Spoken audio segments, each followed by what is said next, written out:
ফাকালা লা তাকুলুন, খাও না কেন? খাও খাও। খানা হাতে ধরে নিয়ে উঠতে সামনে মুখে ধরে খাও খাও, খাও না কেন? তারা খাইতে পারলে সে খাবে। ইব্রাহিম কি করলো? ফারাগা ইলা আহলিহি ফাকালা লা তাকুল মা লাকুম লা তানতিকুন। তোমাদের কি হয়েছে? কথা বলো না কেন? কথা বলো না কেন? তোমাদের কি হয়েছে বলো। মা লাকুম লা তানতিকুন, এবার তো কথা বলতেছেই না।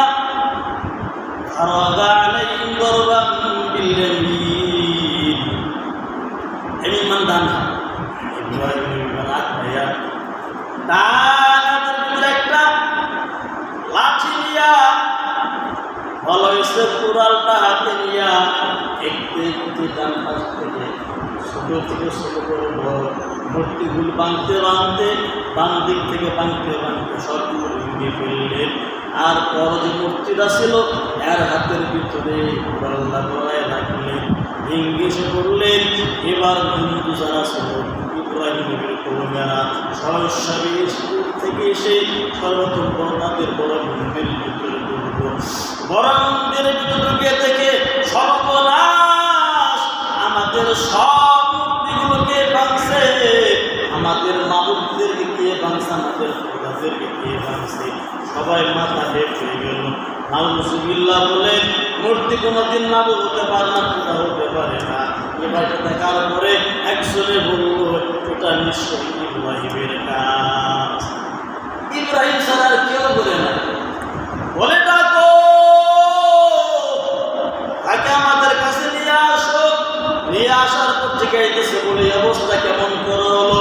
ইব্রাহিম নবী বলে তোমাদের সামনে তো বড় একটা মূর্তি দেখা যায়, এত লিডার, এর হাতে কোড়াল দেখা যায়। এর জিজ্ঞাসা করো কে ভাবছে?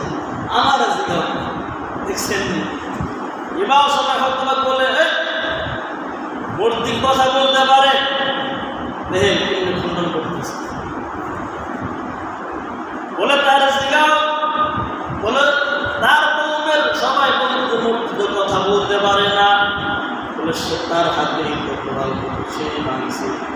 বলে সেই কে মারতে পারে, হাঁটতে পারে। আগের জবান দিয়ে তারা সকলে বলল উঠতে হাঁটতে পারে না, চলতে পারে না, মারতেও পারে না, কথাও বলতে পারে না, খাইতেও পারে না। এবার ইব্রাহিম নবী তাদেরকে বললেন, যেই খোদা তোমাদের উপকার করতে পারে না, ক্ষতি করতে পারে না, সেই খোদা খাইতে পারে না, চলতে পারে না, কিছুই করতে পারে না, নিজের হাতে বানায় তার খোদা মানতেছো, প্রমাণটা তোমাদেরকে মনে খোদা হয়ে গেল। এবার সবার মাথাটা হেঁট হয়ে গেল। মাথাটা হেঁটে যাওয়ার পর সবাই বলতেছে ইব্রাহিম তুমি সারা আর কি কাজ করে না।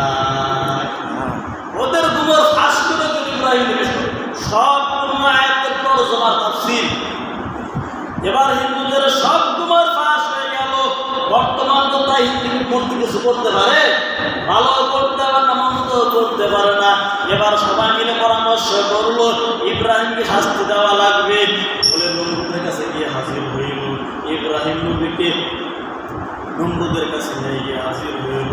নমরুদকে বলল, এই ইব্রাহিম আমাদের খোদার সাথে বেয়াদবি করেছে, আমাদের খোদাদেরকে ভেঙে ফেলেছে, আমাদেরকে লাঞ্ছিত করেছে, আমাদের খোদাদেরকে লাঞ্ছিত করেছে।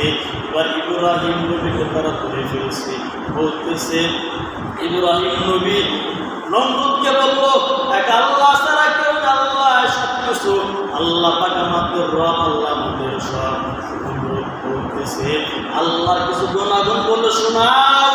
ইব্রাহিম বলেন আমার আল্লাহ যাকে চান তাকে জীবিত রাখেন, তাকে চান তাকে মৃত্যু দান করেন।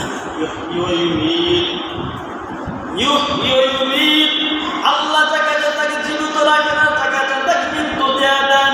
এবার নমরুদ বলতেছে আমিও তো খোদা, আমি যাকে চাই তাকে জীবিত রাখি, যাকে চাই তাকে মৃত্যু দান করি।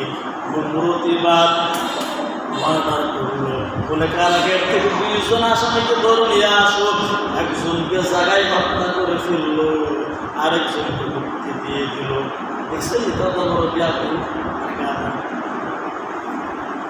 নমরুদ বলতেছে ইব্রাহিম তাকায় দেখছো, আমিও সন্তান করি। এবার ইব্রাহিম নবী বলেন, আমার আল্লাহ তাআলা পশ্চিম দিক থেকে পূর্ব দিক থেকে সূর্য উদিত করেন, পশ্চিম দিকে সূর্য ডোবার। নমরুদ, তোমার এতই বড় ক্ষমতা, সূর্যটাকে তুমি পশ্চিম দিক থেকে উঠায়া দেখাও। এবার নমরুদ হতভম্ব হয়ে গেল, আর কোনো জবাব দিতে পারে না, কারণ এই ক্ষমতা তো দেখাইতে পারবে না। এবার নমরুদ রাগ হইয়া বলতেছে, ইব্রাহিমকে ধরো, তোমরা সকল মিলিয়া জঙ্গল থেকে লাকড়ি সংগ্রহ করে নিয়ে আসো। আর নমরুদের কর্মীদেরকে, বাহিনীদেরকে অর্ডার করলেন, বিশাল বড় একটা গর্ত খনন করো।